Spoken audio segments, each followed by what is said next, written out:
Welcome. Today, I'll show you how to easily edit the title of a scheduled video chat on the Telegram app using your PC with the latest update.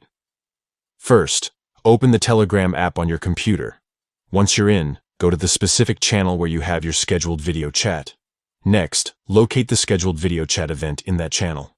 When you find it, look for the three-dot menu icon, usually positioned near the top right corner of the scheduled chat details. Click on these three dots and you'll see several options. Among these, select Edit Live Stream Title. This is where you can update or change the title of your scheduled video chat. Once you click on that, a text box will appear, allowing you to make your changes. Simply type in your new title, making sure it accurately reflects the upcoming video chat. After you're happy with your edits, click the Save button to confirm the changes. Your updated title will now be visible to all channel members who have access to the scheduled video chat. And that's it! With just a few straightforward steps, you can keep your audience informed and ensure your live stream titles are always clear and up to date. This new update makes managing scheduled video chats on Telegram more flexible and convenient than ever before.